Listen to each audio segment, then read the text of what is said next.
ঢাকা বিশ্ববিদ্যালয়ে ছাত্র শিবির ভূমি 10 বিজয় লাভ করেছে। ছাত্র শিবির যেখানে 14,000-এর উপরে ভোট পেয়েছে, সেখানে বিএনপি প্রার্থী 6,000-এরও নিচে ভোট পেয়েছে, 5,000-এর চেয়ে একটু বেশি। তাহলে আপনি যদি চিন্তা ভাবনা করে দেখেন যে একজন প্রার্থীর সাথে আরেকজন পরাজিত প্রার্থীর ভোটের ব্যবধান হচ্ছে 9,000, অর্থাৎ তিনি অর্ধেক ভোটও পাননি। 1/3 বা আড়াই গুণেরও বেশি ভোট পেয়েছেন বিজিত প্রার্থী, আর পরাজিত প্রার্থী পেয়েছেন 5,000 ভোট। এখানে সবচেয়ে বড় যে বিষয়টি, বাংলাদেশ আওয়ামী লীগের ছাত্র সংগঠন যে ছাত্রলীগ, সেই সংগঠনটি কিন্তু এবারে নির্বাচন করতে পারেনি। নির্বাচনে তারা নিষিদ্ধ ছিল, তারা নির্বাচন করতে পারেনি।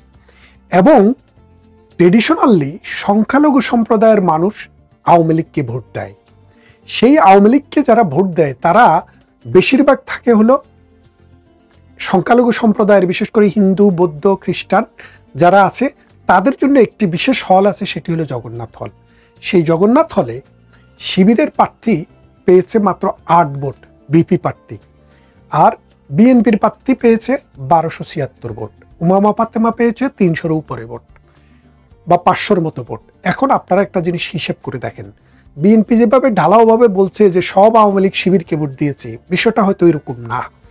বিশেষ করে সংখ্যালঘু সম্প্রদায়ের লোকেরা কোনোভাবেই ধর্মভিত্তিক, ইসলাম ধর্মভিত্তিক রাজনৈতিক দলকে অ্যাকসেপ্ট করতে পারেনি, যার কারণে তারা দেয়নি। কিন্তু অন্য যারা আছে, অন্যান্য হলে, জসিমউদ্দিন হল, সলিমুল্লাহ হল, SM হল, মহসিন হল, রহমান হল, সূর্য সেন হল, অমর একুশে হল, রোকেয়া হল, শামসুন্নাহার হল, এইসব হলে যারা আছে তাদের ভোট কিন্তু 70 ভাগ কাস্ট হয়েছে। এই 70 ভাগ কাস্ট হওয়া ভোটের মধ্যে বিএনপি এইরকমভাবে ন্যাক্কারজনক একটা পরাজয় লাভ করেছে। এর কারণটা কি? এর কারণটা কিন্তু আমি দেখি দুইটা। প্রথম কারণটা হচ্ছে বাংলাদেশে আগস্ট পরবর্তী সময়ে বাংলাদেশে যে মব হয়েছে, এই মবের নেতৃত্বে কারা ছিল, অর্থাৎ মব সন্ত্রাস যে হয়েছে এই নেতৃত্বে কারা ছিল, এক। দ্বিতীয় হচ্ছে যে মিথ্যা মামলা, এই মিথ্যা মামলাগুলা কারা দিয়েছে? নাঙ্গলকোট থানায় আমার বাড়ি, ওই নাঙ্গলকোটে টোটাল 54টা মামলা হয়েছে। এই 54টা মামলার মধ্যে জামাত শিবিরের পক্ষ থেকে বা ঘরানার মানুষেরা করেছে 3টি মামলা, আর 51টি মামলা করেছে বিএনপি ঘরানার লোক। সবগুলো এক্সিকিউটেড হয় নাই, বেশিরভাগ, অনেকগুলো মামলা বেশিরভাগই করছে ছাত্র দলের লোক, যুব দলের লোক, বিএনপির লোক, অর্থাৎ বিএনপির সাথে যাদের সম্পর্ক আছে বা বিএনপি ঘরানার লোক।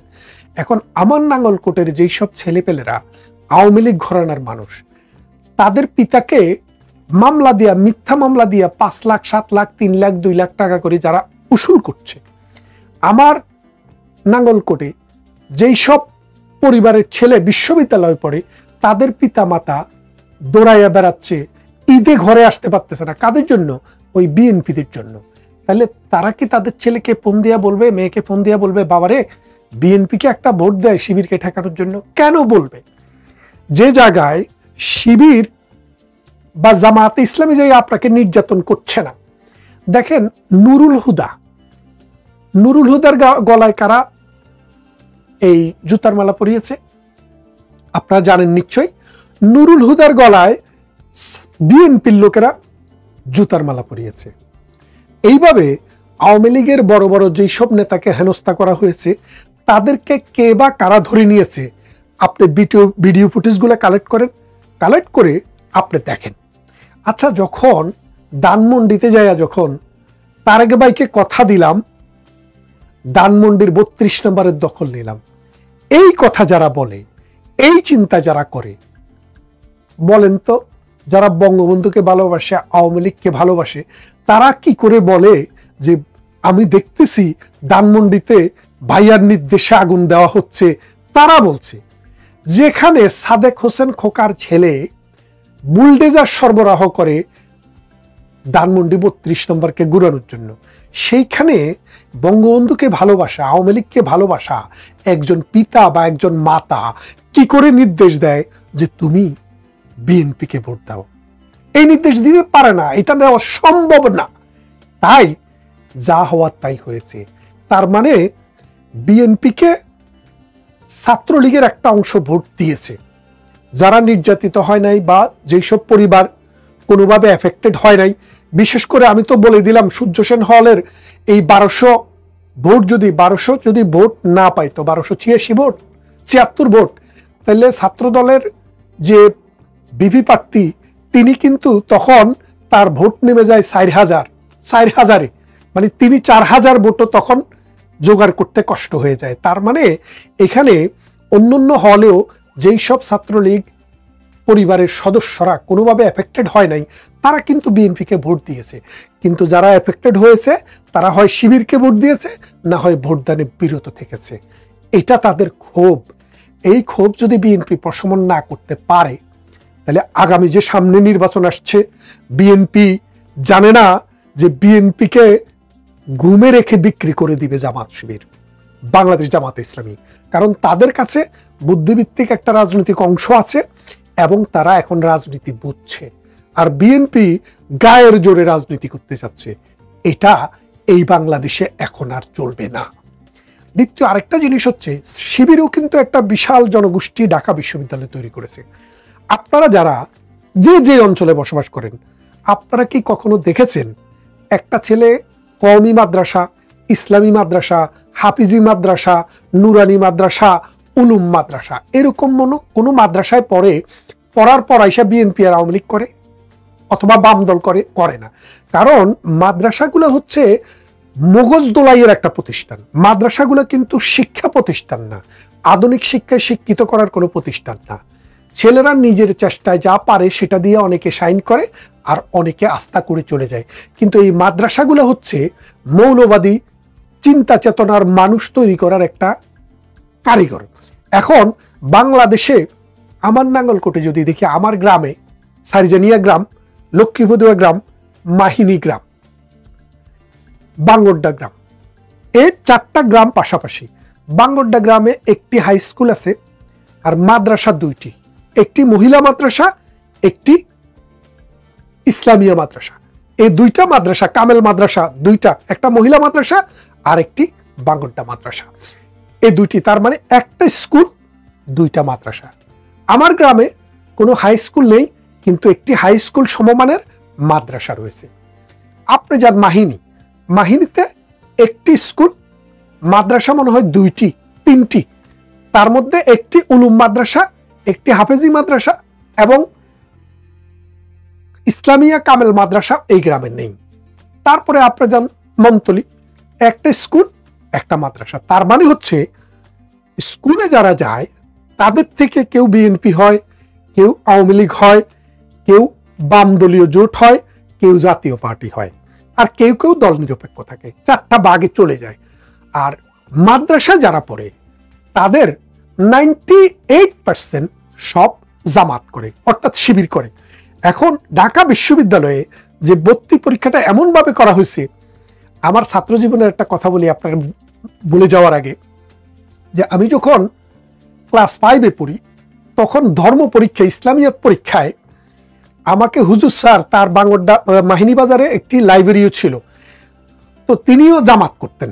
পরবর্তীতে দেখেছি বড় হয়ে, ছোটবেলায় জামাত বিএনপি 5-এ থাকতে কিছু বুঝি নেই, আওয়ামী লীগ বুঝি নেই, কিন্তু যেটা বুঝেছি এটা বুঝেছি হলো স্কুল কলেজে গিয়ে। তো তখন উনি আমাকে 10টি প্রশ্নের উত্তর 10 করে 100, আমি মানে লিখতে লিখতে ভুলে 11টি প্রশ্ন লিখে ফেলেছিলাম।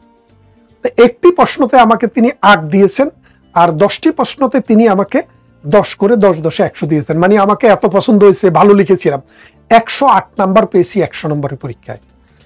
তো পরবর্তীতে আমি দেখলাম যে উনার কাছে মানে মোটামুটি উনার পছন্দ মতো কিছু হলেই উনি শতভাগ নাম্বার দিয়ে দেন, বিঘাত মাইপা, মানে 1 বিঘাত 2 বিঘাত 3 বিঘাত, অথবা 1 পাতা 2 পাতা 3 পাতা, ওইভাবে আমার লেখা খুব পরিষ্কার ছিল এবং আমি খুব স্পিডে লিখতাম, যার কারণে আমি দেখেছি উনি 108 দিয়েছেন। কিন্তু বাংলা, ইতিহাস, সমাজবিজ্ঞান, অমুক তমুক যত সাবজেক্ট আছে, ওইসব সাবজেক্টে কোনো সাবজেক্টেই 80-র উপরে নাম্বার তুলতে অনেক কষ্ট হতো, কিন্তু ইসলামিয়াতে আপনি 100 তুলে ফেলতে পারতেন। এবং আরো একটি বিষয় দেখেন, বাংলাদেশে যে ম্যাট্রিক পরীক্ষা হতো, ম্যাট্রিক পরীক্ষায় যারা ফার্স্ট ডিভিশন পেত তাদের আমাদের সময়ে 90% লোক ধর্মে স্টার পেতেন। তার কারণটা কি? কারণ তারা বিগত মাপে নাম্বার দেন। সেই জিনিসটা মাদ্রাসায়ও হয়, এখনো তাই চলছে। এখনো মাদ্রাসাগুলোতে আপনি কোনো রকম পাতা পুড়ে আসতে পারলেই আপনি নাম্বার পাবেন, যার কারণে এদের নাম্বার বেশি থাকে কলেজের তুলনায়। এবং এর ফলে ঢাকা বিশ্ববিদ্যালয়ে 40% মার্ক যোগ হয় ম্যাট্রিক ইন্টারমিডিয়েট থেকে। এই মাদ্রাসার ছাত্ররা এখানে এসে ডাব্বা মেরে দিচ্ছে, মানে স্কুলের ছাত্ররা যেখানে ডাব্বা মারছে মাদ্রাসার ছাত্ররা সেখানে উঠে যাচ্ছে, যার ফলে এই মাদ্রাসা থেকে শিবিরের যে এজেন্ট, মানে যেখান থেকে যে এজেন্সি শিবিরের, সেই এজেন্সি থেকে ছাত্ররা আসছে বেশি। এবং এটিও একটি কারণ। এখন এই কারণকে প্রশমন করতে হলে বিশ্ববিদ্যালয়কে চিন্তা ভাবনা করতে হবে। চিটাগং বিশ্ববিদ্যালয়ে আপনি ল ডিপার্টমেন্টে যান, এখানে মাদ্রাসা, স্কুল, কলেজ, বিশ্ববিদ্যালয় নেই। আপনি পরীক্ষা দিবেন, ওই পরীক্ষার ভিত্তিতে যে নাম্বার পাবেন তার ভিত্তিতেই আপনি বিশ্ববিদ্যালয়ে ভর্তি হবেন। যার কারণে এই বিষয়টা এখন ভেবে দেখার একটা বিষয় হয়েছে। এই দুইটা কারণে বিএনপির এই ভরাডুবি। আর তৃতীয় আরেকটি জিনিস আমি যেটা বলতে চাই, সামনে একটি নির্বাচন। দেখেন নুরুর দল কিন্তু গতবারে কিন্তু বিপি হয়েছিল, নুরুর দলও ছিল না। তার মানে বিশ্ববিদ্যালয় ছাত্ররা যে সরকার থাকে, সরকার বিরোধী বিপি পাশ করার সম্ভাবনা সব সময় 80% থাকে। এখনো যদিও ডক্টর ইউনূস দেশ শাসন করছে, কিন্তু এখনো মানুষ ভাবছে আওয়ামী লীগের যুগে চলতেছে। তা আওয়ামী লীগ বিরোধী একটা যে স্রোত, আওয়ামী লীগ বিরোধী একটা ধারা, এই ধারাটা বিএনপির কাছে না গিয়ে জামাতের কাছে গিয়েছে। কারণ আমি 6 মাস আগে আমার 2টা ভিডিওতে আমি বলেছি বাংলাদেশের দল থাকবে মূলত 2টি। একটি থাকবে মুক্তিযুদ্ধের সপক্ষের প্রগতিশীল এবং অসাম্প্রদায়িক চেতনার সেকুলার রাজনৈতিক শক্তি, আরেকটি থাকবে ধর্মভিত্তিক মৌলবাদী সাম্প্রদায়িক চেতনার রাজনৈতিক গোষ্ঠী। তো আগে 1975 পরবর্তী সময়ে ওই শক্তিটার প্রথমে নেতৃত্ব দিয়েছিলেন জিয়াউর রহমান, পরবর্তীতে সেই নেতৃত্বটা চলে গেছিল এরশাদের কাছে। এরশাদের কাছ থেকে আবার খালেদা জিয়ার হাত ধরে, তারেক জিয়ার হাত ধরে ছিল। এখন সেটি 5 আগস্টের পর 2024 সালে সেই দায়িত্বটি, সেই ক্ষমতাটি তারেক রহমান ধরে রাখতে পারেননি। সেই ক্ষমতাটি চলে গেছে এই জামাতের কাছে। তাহলে এখন আওয়ামী লীগ থাকুক বা না থাকুক, এই দেশের রাজনৈতিক শক্তি এখন 2টি, একটি আওয়ামী লীগ, একটি এন্টি আওয়ামী লীগ। এই এন্টি আওয়ামী লীগকে নেতৃত্ব দিচ্ছে এখন জামাতে ইসলামী। সুতরাং ভবিষ্যৎ রাজনীতিতে বিএনপিকে সিদ্ধান্ত নিতে হবে তারা মুক্তিযুদ্ধের সপক্ষের যেই দায়িত্বটা আওয়ামী লীগ পালন করত, প্রগতিশীল অসাম্প্রদায়িক চেতনার যে দায়িত্বটা আওয়ামী লীগ পালন করত, আওয়ামী লীগের অ্যাবসেন্সে তারা যদি সেই পতাকাটা ধরতে পারে, আওয়ামী লীগের মানুষেরও তার পিছনে এসে দাঁড়াবে। আর তার লোক তো আছেই, নিরীহ মানুষে এসে দাঁড়াবে। আর যদি তা না করতে পারে, 1 চিমটি লবণ, 1 গ্লাস পানি, একটুকু চিনি দিয়ে আপনি যদি ওর অরাল স্যালাইন করতে চান, সেটা মাত্র পেটে অসুখ হইলে মানুষ খায়, নাইলে খায় না। তা আপনি এখন বাংলাদেশের ডায়রিয়া হয়ে গেছে এই কথা মনে করি বসে থাকলে হবে না। একদিক থেকে রাজাকার নিবেন, একদিক থেকে মুক্তিযোদ্ধা নিয়ে আসবেন, আরেক দিক থেকে মৌলবাদী চিন্তা চেতনার মানুষ নিয়ে আসবেন। এই করে বাংলাদেশে এখন রাজনীতি চলবে না। আপনাকে দাঁড়াতে হবে, হয় আমি মৌলবাদ 1971 বিরোধী, আর না হয় আমি অসাম্প্রদায়িক চেতনার 1971 সালের অসাম্প্রদায়িক চেতনার যে মুক্তিযুদ্ধ, সেই চেতনার মানুষ। এই দুটার বাইরে বাংলাদেশে আর কিছু থাকবে না, এবং এটা থাকা সম্ভব না। আপনি যদি দেখেন পৃথিবীর উন্নত দেশগুলোতে, আমেরিকা যান, ব্রিটেনে যান, এরপরে শত শত বছর পরে এটার একটা পরিবর্তন আসে। সেই পরিবর্তন বাংলাদেশে আসার জন্য এখনো শুরুই হয়নি। সেই পরিবর্তন বাংলাদেশে হয়তো 2050 সাল 60 সালে আসবে। কিন্তু এখন যে পরিবর্তনটা দরকার সেটা হচ্ছে 2 ধারার রাজনীতি। এই 2 ধারায় বিএনপি কি জামাতের অংশ হবে, নাকি বিএনপি ইন্ডিপেন্ডেন্টলি মুক্তিযুদ্ধ, অসাম্প্রদায়িক চেতনা এবং প্রগতিশীল শিক্ষার বাহনকে ধারণ করবে? এই দুটার একটা জায়গায় যদি বিএনপি না যেতে পারে, তাহলে আগামী নির্বাচনে বিএনপির ভরাডুবি কেউ থামাতে পারবে না।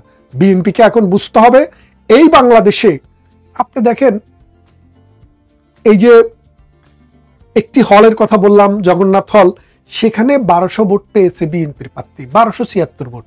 এই 1276 ভোট 1276টা পরিবার, হিন্দু পরিবার বিএনপি করে না।